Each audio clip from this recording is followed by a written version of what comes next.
Fool's Gold, Part 2, after the Tarrasque.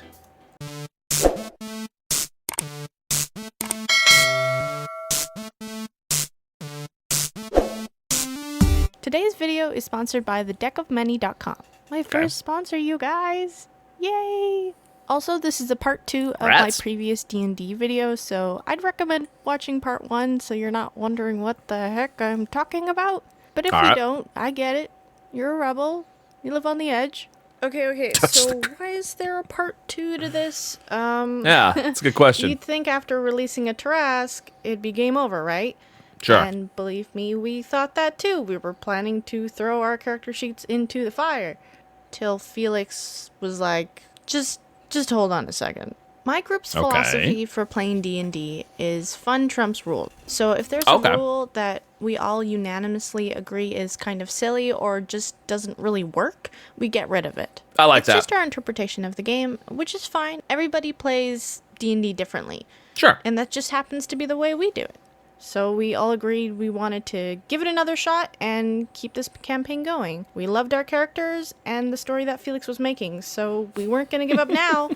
We ain't no quitters. To be honest, I didn't think I'd be talking about this anymore, but I think it's interesting and fun. It's all kind of an experiment. So let's have a go at it, right? Okay, so let's establish some things I left out from the previous video. Our team consists of a druid named Gothy, a crystal golem named Gorthan, a spell scale named Julian, and a magical girl named Arena. Yes, we have a magical girl, and yes, she sparkles and everything, and yes, we are blinded every time she transforms. My eyes! Yes. Alchemist Quarry is also inhabited by mostly anthropomorphic creatures. It's pretty much Furry Town. It's Furry Town, we all right. Constantly make fun of Felix for making. There's a reason they're furries, damn it! We'll get back to that later. Also, the name of the campaign is called Fool's Gold. It's because at the start of the campaign we were all merchants, which eventually we all became adventurers. Fun fact. The three of us are standing outside of the city, watching this Tarrasque start to decimate buildings and start the apocalypse. Sips is still drunk and eventually is slapped out of it. And now he can see what he did. Well, I'm just gonna go... Nope, we are fixing this. How? I don't know if you've noticed, but I kind of made a 700-foot radius of permanent dead magic, and I kind of use magic, so I can't exactly... do anything. I could yell at it, but I don't think that's gonna help. The group brainstormed around the table for what seemed like forever, because essentially we're trying to stop the apocalypse. Maybe we could freeze it with a huge amount of freezing potion. Maybe we could, like, find a genie and wish it gone. Now hear me out. Another Tarrasque. Are you still drunk? In the meantime, the city mages come together and form a circle around the city, slowly dispelling the permanent magic zone. Pretty much the entire time that our group is running around, freaking out, and being useless. Eventually, they dispel the zone, and out comes this woman, this mysterious figure who is very obviously the leader, who brings out 2 followers and a chest. They open up the chest and give her what looks to be shrunken versions of the Tarrasque's hands, feet, and head. It's kind of like those voodoo shrunken head kind of stuff. Interesting. Maybe. She puts them on and starts to control the Tarrasque using magic. What? Like some kind of crazy puppet master. Extra creepy. I didn't know you could do that. Right at that moment when she starts to use the voodoo that she do, all the anthropomorphic NPCs in the town start to freak out. Like they're on fire, but there's no fire. It seems like the... You can do that? You can do that? Huh. You can control Godzilla. Note to self.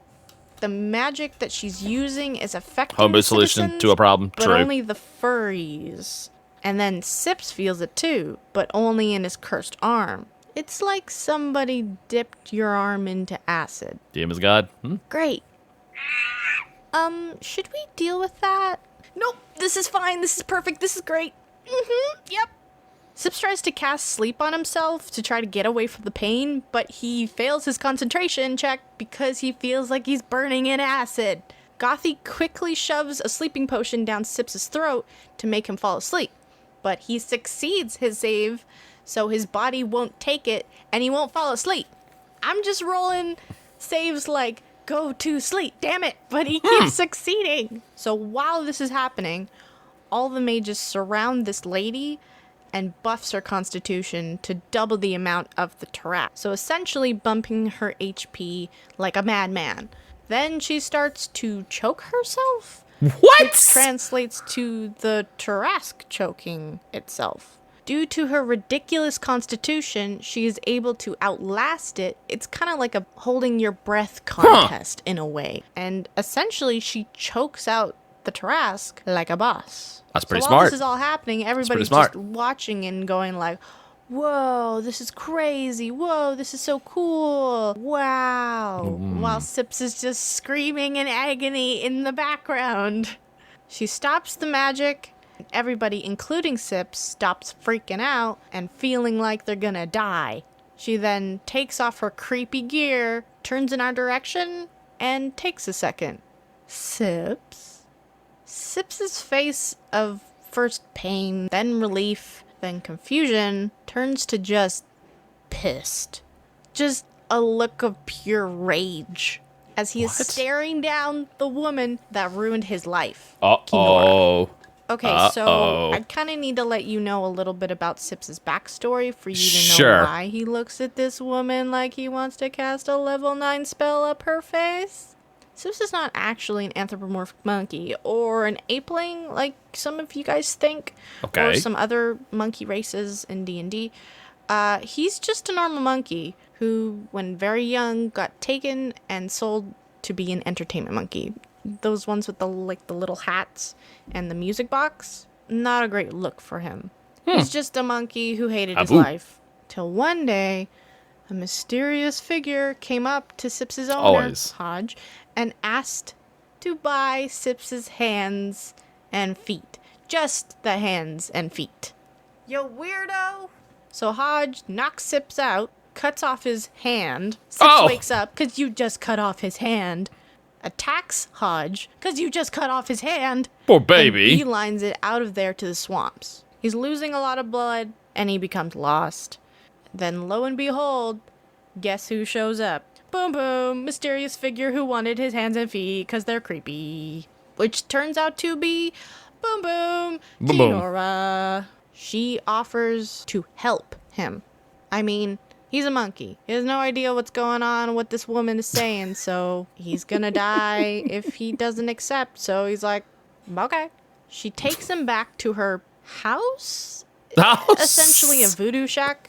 She's a witch doctor who's bat crazy. Puts him on the table and helps him, emphasis on help, by attaching a very special, a very cursed, magical crocodile hand onto his vacant stump of a right arm. Oh, At lovely. that moment, so much magic and energy flows through him that he becomes awakened. Magic so BS for anybody happens. who doesn't know how the awaken spell works, it pretty much just means that you become conscious or sentient. So monkey ain't no stupid monkey anymore.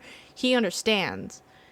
And Kinora's like, cool, now we can replace some other things. Nope, this witch is crazy. I'm out. Sips attacks Kinora and nopes right out of there. So from there on, he just traveled and slowly became Sips. So you can get why he stares at this woman with the rage of 1,000 suns. But Yes, I'm indeed. going to leave it here for a part 3 because the video is getting a bit long. I'm not really sure how you guys are going to react to this video, but I had fun making it. So Yeah, it's good shit. I'm happy. I like will the also story be so putting out far. An animated story video in between these, probably, unless the urge hits me to just keep going with part 3 like right away. So you probably won't get part 3 until September. Anyway, thanks for watching, and this video was sponsored by thedeckofmoney.com. They make convenient reference cards for 5th edition D&D of monsters, NPCs, conditions, a lot of really cool stuff. As Interesting. a DM, I can clearly see why these would be a godsend. So link in the description. Definitely.